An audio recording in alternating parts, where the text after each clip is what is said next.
Good morning. This is Jason Dean back at it again for Film Fanatic. So, thank you everyone for checking out the page over the last few months.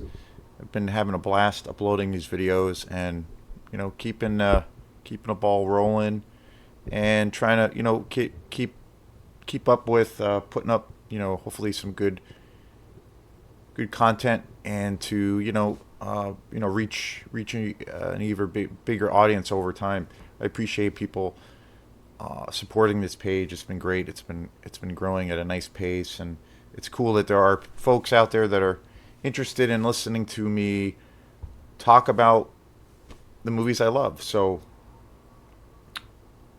and moving forward, got some new things happening. One event that I want to announce, and I'll be going public with it as far as doing a promotional thing.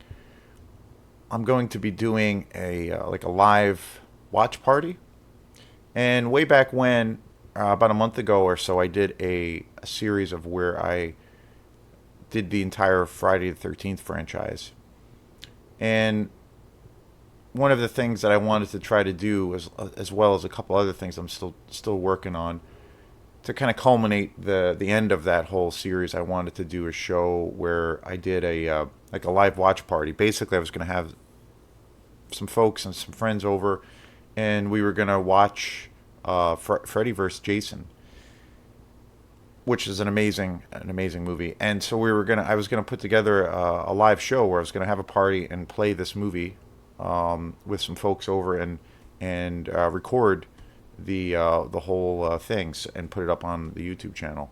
And so I was trying to do that a couple of months ago originally, but some things came up and had to cancel it. So, but that's something that's going to happen probably within the next couple weeks, and so I'll be doing a big post and an announcement for that, and it's going to be a public event. So it'll be the first event that I've done for Film Fanatic, and it'll be fun. It'll be and it might work out or it might not work out to a degree, but it could be a cool thing to just have basically to upload and to kind of celebrate that completion of my first coverage of a franchise, and a franchise that I have a deep love and my favorite of all time. So yeah, stay tuned for that. That will be happening pretty soon, and I'll be doing some promotion for that, and that will be a great event. And it could be just a great excuse to have a get together and a party. So that will be fun, and so stay tuned for that. So again, I always like to try to bring variety to this channel. I have lots of different interests, lots of different things I love. Music, things that I love, and also film. And also films. I mostly cover horror and science fiction exploitation movies on this channel. But again, I love all kinds of things, so I try to mix it up and bring to a degree a look into the scope of what I like and various other things. One particular genre of filmmaking that I really love, and I haven't done any shows on this particular genre before, so this will be the first one. This is my going to be my first show on a documentary. I'm a huge fan of documentaries. I have a pretty decent collection. Over the years, I've bought quite a few. I used to go to pretty regularly to the Camden Film Festival every year, and that movie or that festival specializes in just all documentaries and shorts. Primarily, it's all documentaries. So, but I'm a huge fan of documentaries, and I haven't done any coverage of any of those films, and also in particular around movies that I really love. And so this will be the first one. So this is one of my all-time favorite documentaries. It's just amazing. It's probably definitely the top two or top three of my favorite documentaries of all time. I'm going to be doing another one on a movie that is just incredible called Welcome to Leaf down the road, and so stay tuned for that. But this is a movie I completely fell in love with the first time I saw it. My friend Sean Russell, who I've talked about a lot, and he was a guest on Film Fanatic. he was the one who told me about this film and introduced me to this film. And the way it came up was both of us. He's also a musician and is very much into electronic music as well as I am, and we have a deep love, and I've always had a deep love for Brian Eno, just one of the most iconic musicians on the planet, and especially the the aspects of him that I love the most. He's primarily known as like an ambient music electronic artist, and so Sean and I have this deep love of for Brian Eno. He's a tremendous, huge influence on me. He's one of my idols. I you know my favorite album of his is probably Music for Airports. I'm a huge Roxy Music fan. His band that he was in before he went solo, and Cool the Warm Jets, one of the most amazing albums ever. But he also did music for film and documentaries, and he composed all the music for All of Mankind. And this movie truly is a jaw dropping experience, kind of a transcending experience. It's basically it's basically centered on the first lunar mission to Mars. And I'll just read this. In July 1969, the space race ended when Apollo 11 fulfilled President Kennedy's challenge of landing a man on the moon and returning him safely to Earth. No one who witnessed the lunar landing will ever forget it. Al Reinhardt's documentary For All of Mankind is the story of the 24 men who traveled to the moon, and it's told in their own words and in their own voices, using the images and their own experiences. 40 years after the first moon 40 years after the first moon landing, it remains the most radical, visually dazzling work of cinema yet made about this earth-shaking event. And this was directed by Al Reinhardt, and it came out in 1989. And I had never heard of this documentary until probably about 5 or 6 years ago, and this is part of the Criterion collection, and it's Blu-ray. And I got this surprise, surprise at Bull Moose, my favorite place to go shopping, and it is simply an awe-inspiring documentary.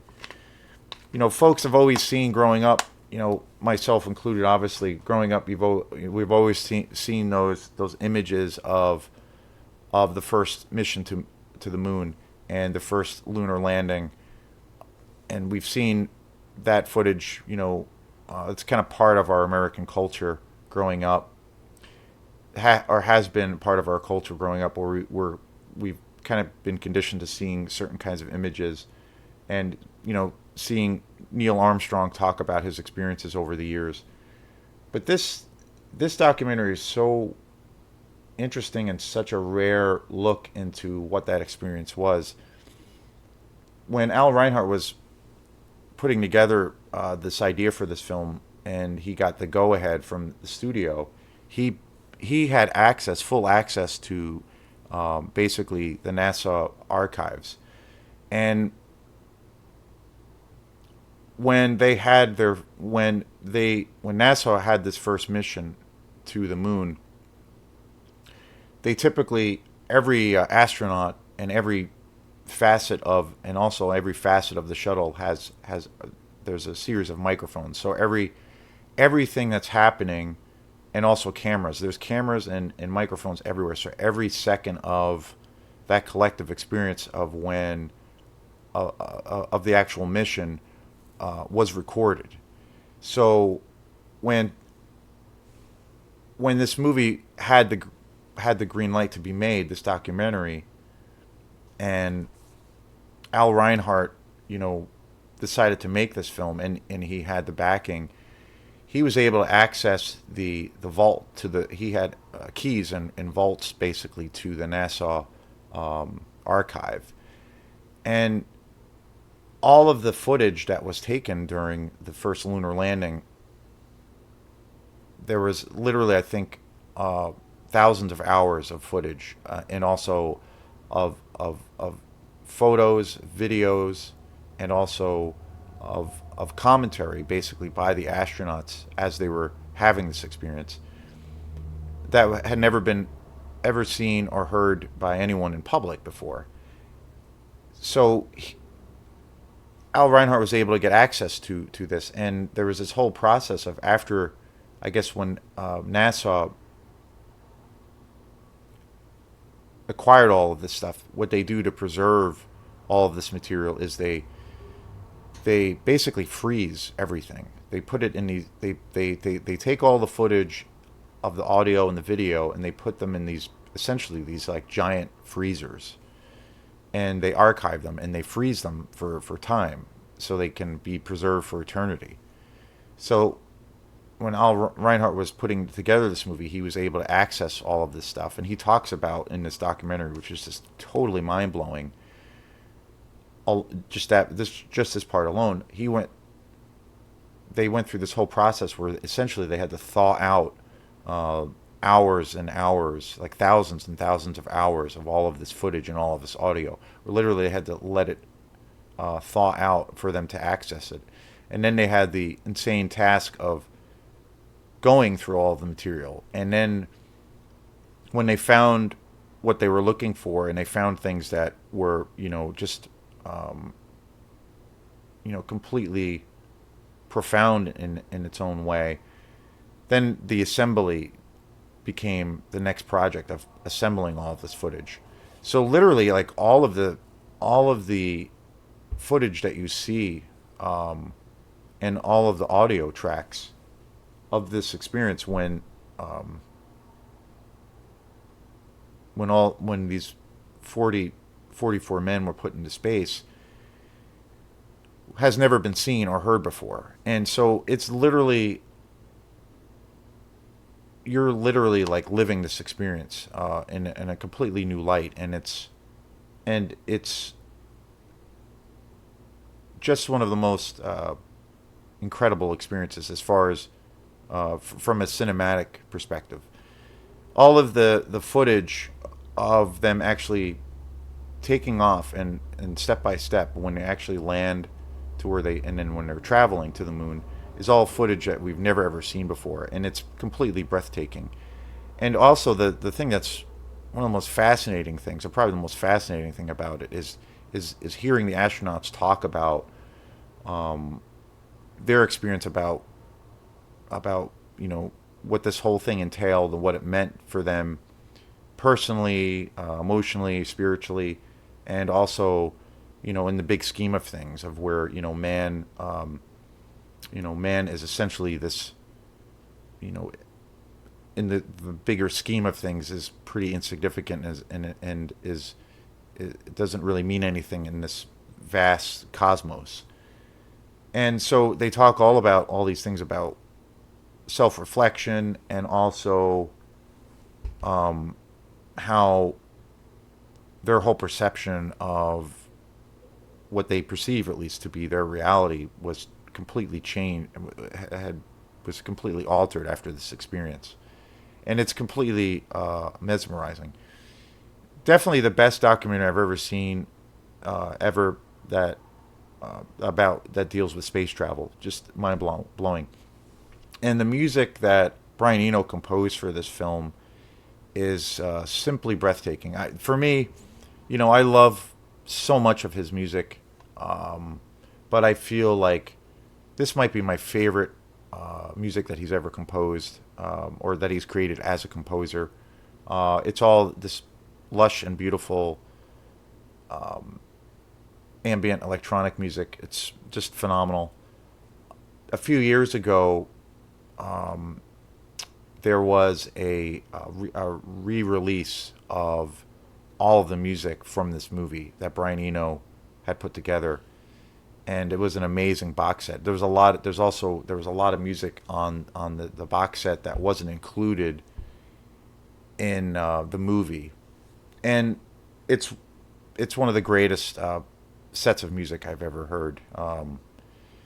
And unfortunately, a couple of years ago, I had this fire where it was a completely weird and freaky accident where my car set itself on fire, and my car became engulfed as it was became a giant fireball in my driveway, literally. And I had luckily I didn't lose a lot of stuff, but or I no one got hurt.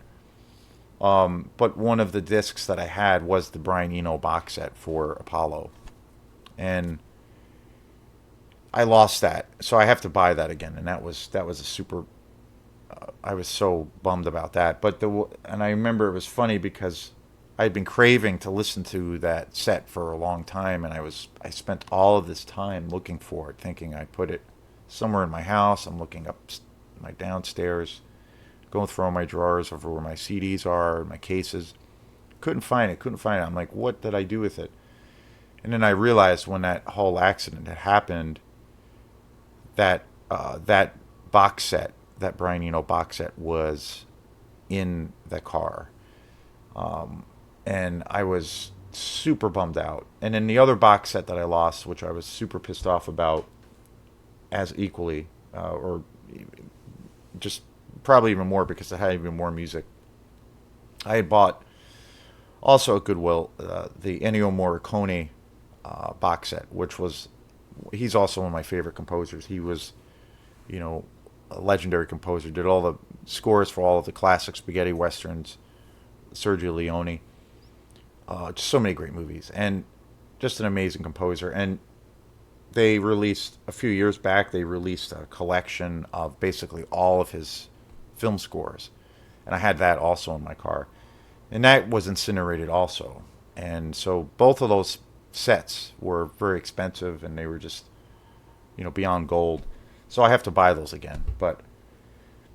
So, but that being said, I feel like it's almost this movie or this documentary is you know just a transcending experience. It's like seeing photos of the first lunar landing for the first time, and you're seeing footage and photos, and then you're hearing these astronauts talk about their collective experience, and it's literally like watching it for the first time. There's nothing in it that you've seen before, and that's the thing that I love about it. And it's one of the most gorgeous films I've ever seen. And particularly, this is a Blu-ray package, but it's part of the Criterion collection. And Criterion, is notorious for putting out incredible sets of Blu-rays. Criterion, it tends to be very, very expensive, but this one was worth it. I got this really cheap. I got this for like $14. But typically, the Criterion sets for Blu-ray movies are pretty expensive, but they're usually worth it. They come with lots of great special features, bonus discs. The quality is amazing. They tend not to come down as a whole. The Criterion company or their collections, they don't typically come down in price. But I got this one used for $14. I was super excited. But this is easily one of my favorite documentaries of all time. Uh, One of the things too that's funny or interesting about it, I really love. Speaking of science fiction, I really love. I'm a huge science fiction fan. Probably Blade Runner being my favorite, but I'm also a big fan of films like Garland's Ex Machina, an amazing film. And I really love Christopher Nolan, and I really am a big fan of his film Interstellar. And that's like a breathtaking movie, and it has a certain kind of realism to it that I like, and it has a practicality to it. So it totes a line of where it could be pure science fiction, but then it's kind of grounded in reality. But the thing that's interesting about that movie, and also with for this documentary for all of mankind, I've always, after I saw this, for me it was like seeing Interstellar, but if it was completely based in reality. Like, this is like the real experience, from a true collective of what these men experienced, of what these men went through to you just get a sense that this was a profound experience, and this was completely steeped in reality, and this was something that actually happened, a real experience. So it's purely nonfiction. And to me, it's just amazing that this exists for that reason, and just the feeling that you get after watching it. And the film score is just unbelievable. It's super minimalist, but it's just magical. Um, so if you haven't seen this is a I had never heard about this film ever before. It was, my great friend Sean Russell had told me about it years ago, and I remember, a few years went by, and I happened to be at Goodwill, and they had this, and I was just like, oh my god, and just yeah, what easily one of my favorite documentaries of all time. I'll be doing some more coverage on other documentaries that I really love. But yeah, For All of Mankind, one of the most amazing documentaries and films, for that matter, ever made. And if you love Brian Eno, you have to see this. So this is Jason Dean at Film Fanatic. Thanks again, and we will see you next time. Have a great day.